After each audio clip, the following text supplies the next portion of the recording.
Hello, everyone.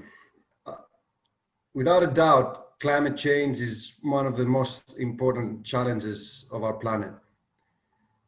It goes without saying that it's everyone's responsibility to respond to this global crisis.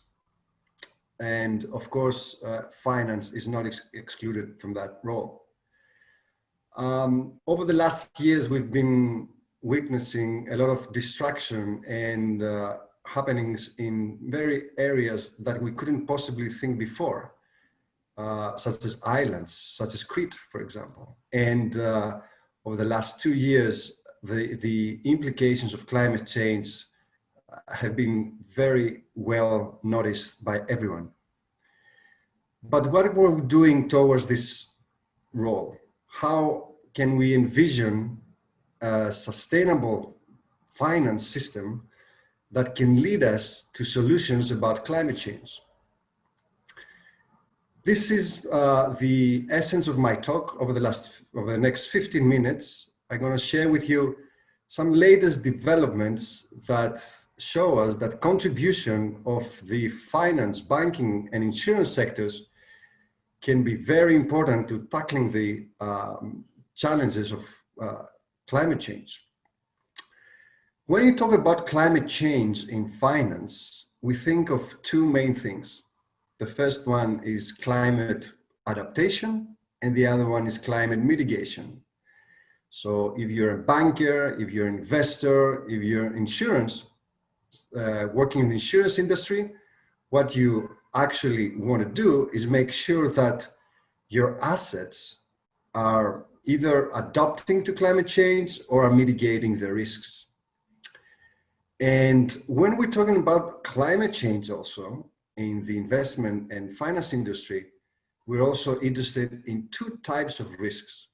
The first one, I would say, is the physical risk. There are extreme weather events. So we would like to know the assets that we own as investors and bankers. How are they exposed to these extreme events?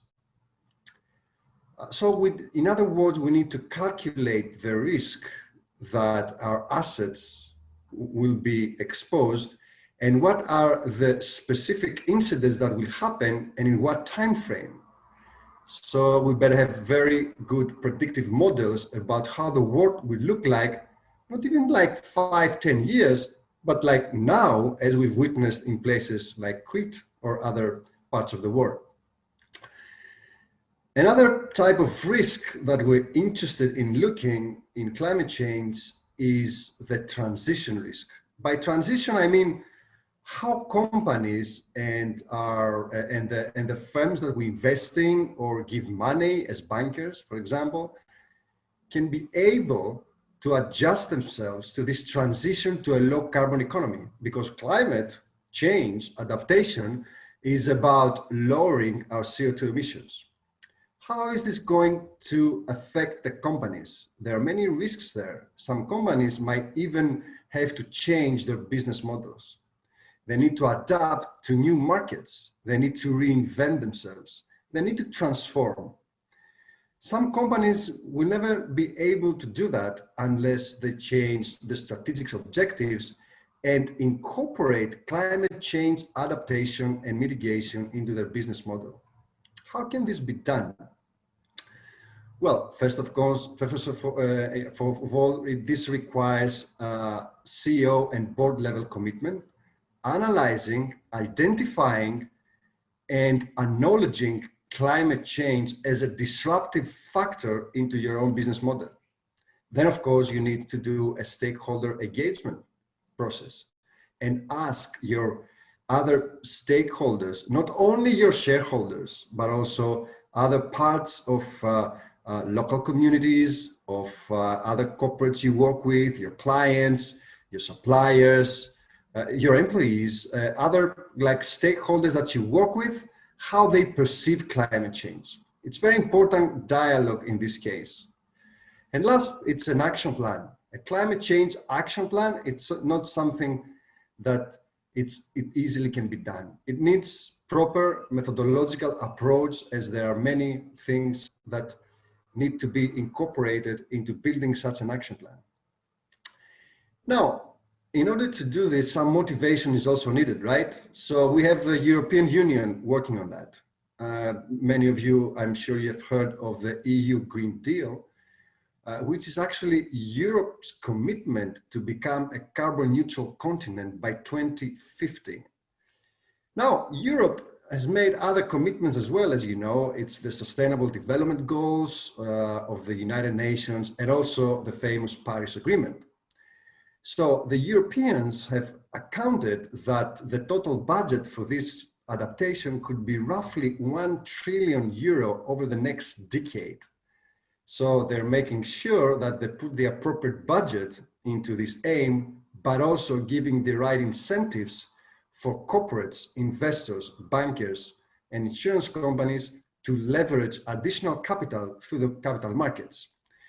So we estimate roughly that Europe is going to put half of this budget, but the other half, and we're talking about 500 billion euro, will come from private capital markets. So what are we doing towards this objective? Let's take banks, for example. When you consider giving now a loan, it's not only the financial data that you're evaluating. Banks now have robust environmental and social management systems in place that can actually measure the climate risk in the credit portfolios, right? So they estimate all these probabilities that we said about physical risk and transition risk into the credit risk models. So they would know that the next hurricane can hit Crete over the next 2-3 years with a probability of 10%. And that could actually affect some companies that have assets exposed to such extreme weather events. And they can calculate risk. Now, when we come to the investors, when an investor is interested in making an investment, a placement, a transaction, they also now require the so-called ESG data, which is like the environmental and social and governance risk, right? It's not only the environment, society we care for, it starts from governance. If we don't put this metrics, this culture into a board level with sound governance measures, then we cannot actually implement that. And it has come now to their attention that performance in environmental and social and governance aspects is also positively correlated to financial performance. And this has been specifically noticed through the COVID-19 period. So all these companies that give in the market benchmarks like the MSCI, the Morgan Stanley, or the Standard & Poor's, or Morningstar, or other companies that measure this performance, they have now given evidence that the funds and the investments that took into consideration ESG data into their investment decision-making process, they actually outperform the market. ESG is actually now the mainstream, and ESG makes sure that climate change is a big part of it. So we asked about 20 rating agencies, and that's happened in collaboration with the Technical University of Crete and the Financial Engineering Laboratory. We did a research this year, and we asked what is the most material issue for bankers, investors, and insurance companies.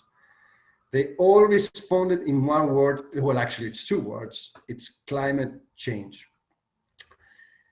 Of course, we asked about social issues, about governance issues, but climate change as a parameter, as a risk, can generate so many other risks. And I'm going now to social risks. Imagine all the movement and the displacement of populations due to climate change. There are going to be countries, islands, that will be completely wiped out of the face of the earth. So this creates social issues. Climate change also creates other problems and issues like hunger and poverty.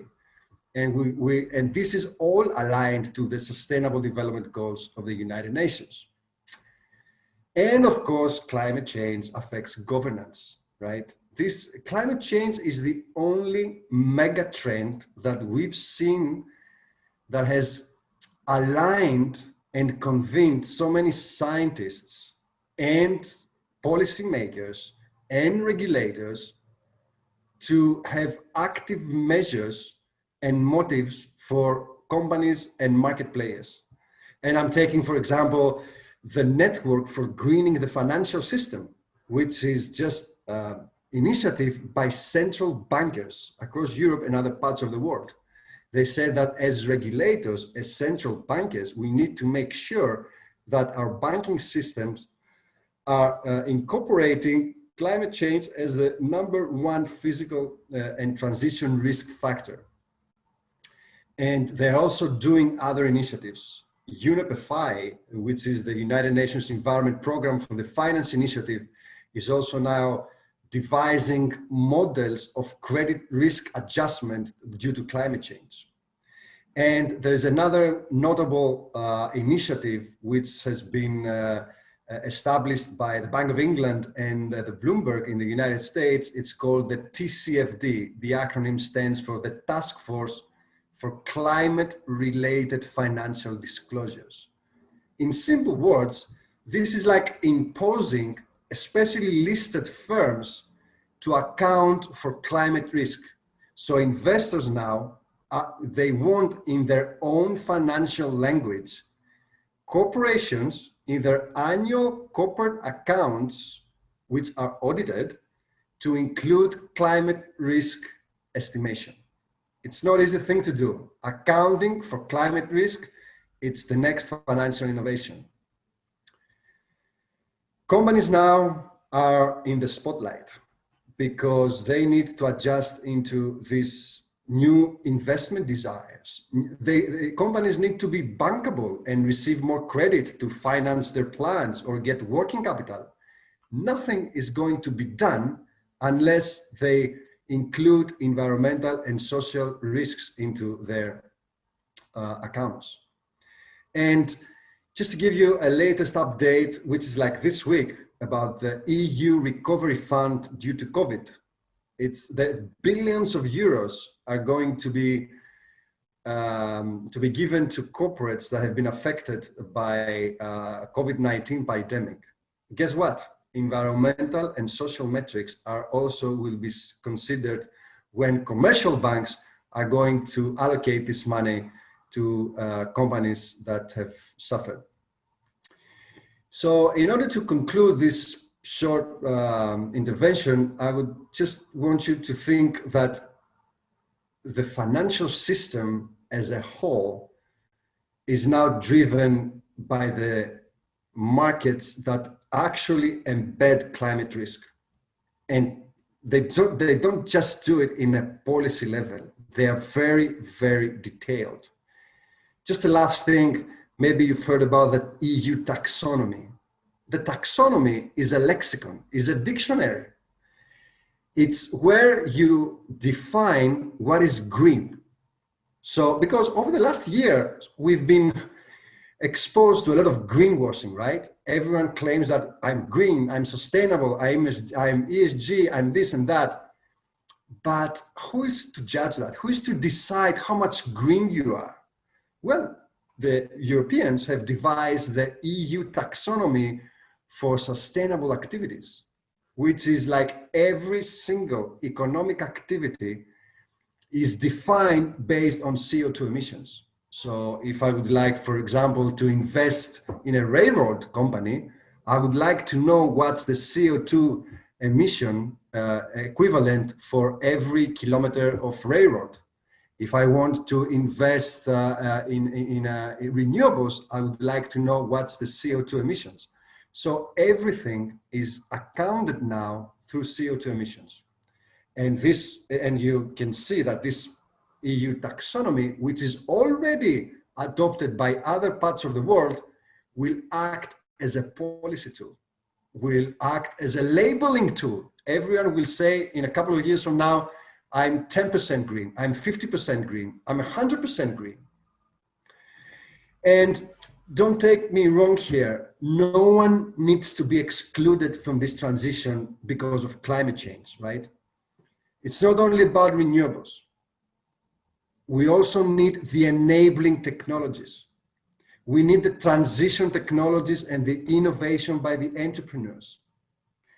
We all like cement. Cement is everywhere, but can cement be sustainable in order to build our solar parks, our wind farms, all these other investments that will lead us to climate change adaptation? We all use aluminum, but this is another technology that has to have now special sustainability characteristics in order to drive the transition to the low carbon economy. Well, of course, sectors like coal and other like controversial sectors would definitely need to be excluded, especially sourcing raw materials that are very sensitive or are going obsolete. That's another issue we need to seriously consider and perhaps exclude once and for all. But for every single industry, there is disruption at this point we speak, because all companies, no matter the size, no matter the sector, no matter the geographical impact, they all need to take seriously climate change consideration in their business model. They need to adapt and mitigate as much as possible risks associated to climate change. I would like to sincerely thank you for giving me this opportunity, and I wish every best to your conference. Thank you so much.